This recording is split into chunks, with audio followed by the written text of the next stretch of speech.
Assalamualaikum. Today, saya akan present about the effects of gravity on the growth of humans.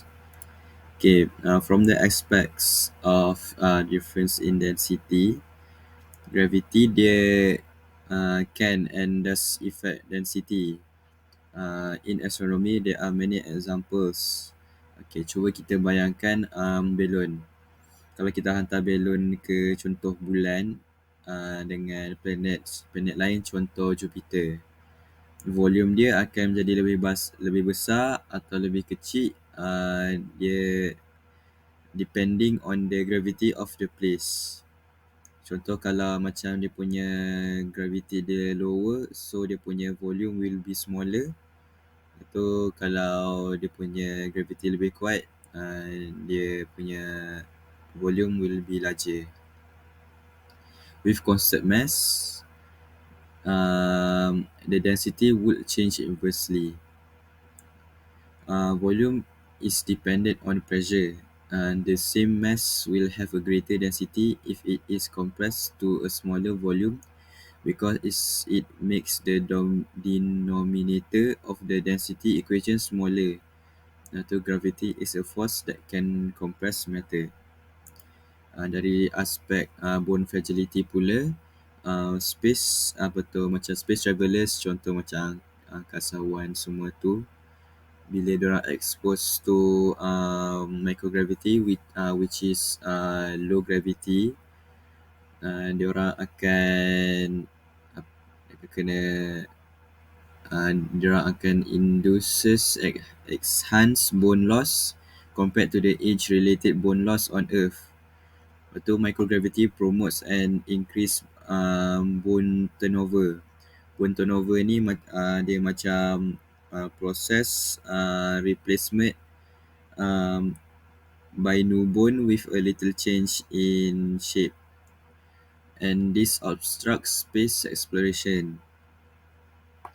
Lepas tu cara nak slow down bone loss ni, boleh lakukan exercise on treadmills or resistive apparatus.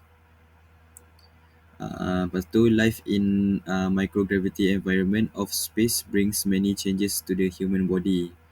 The loss of bone and muscle mass, change in cardiac performance, variation in behavior and body, wide alteration initiated by a changing nervous system are some of the most apparent and potential detrimental effects of microgravity.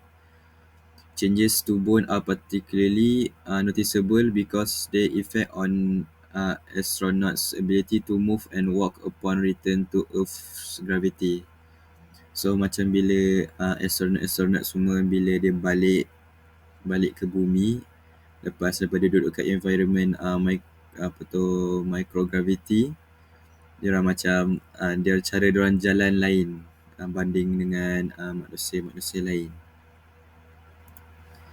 Lepas tu dari segi size of lungs, kalau dalam microgravity environment, you akan cause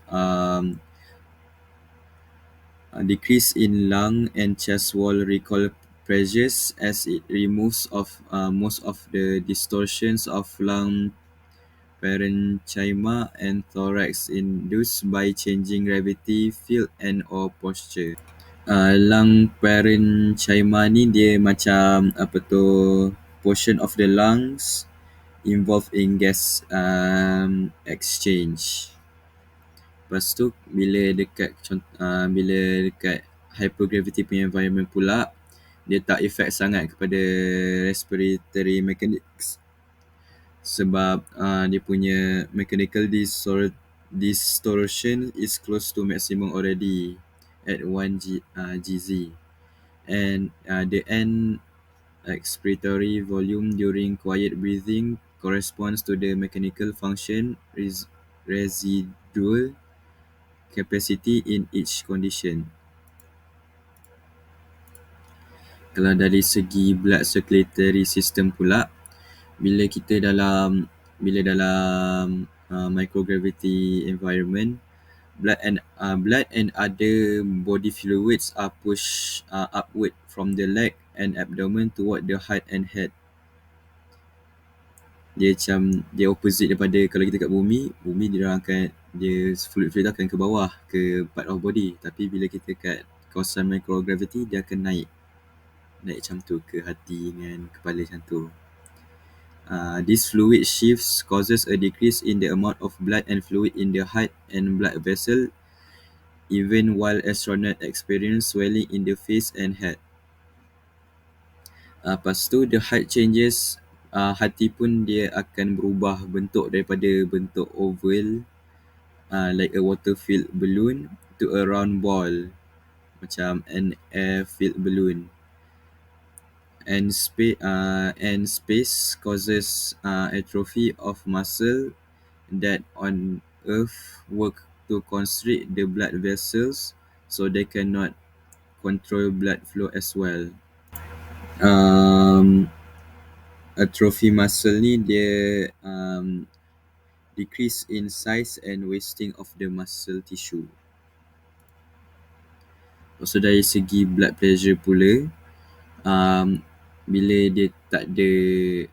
dia zero gravity or in microgravity environment, dia induces initially an increase in stroke volume and cardiac output, accompanied by unchanged or slightly reduced blood pressure. So bila kita dekat angkasa ni, dia akan reduce kita punya blood pressure.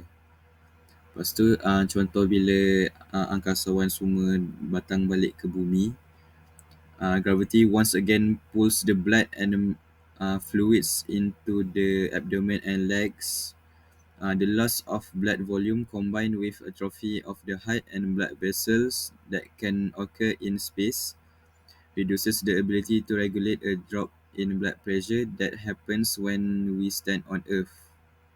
Lepas tu, some astronauts experience orthostatic intolerance, which is difficulty or inability to stand as a result of lightheadedness, macam pening macam tu, or fainting after return to Earth.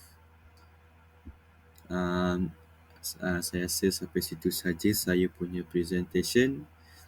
Kalau ada salah silap tu, maafkan saya ya cikgu. Sekian, terima kasih.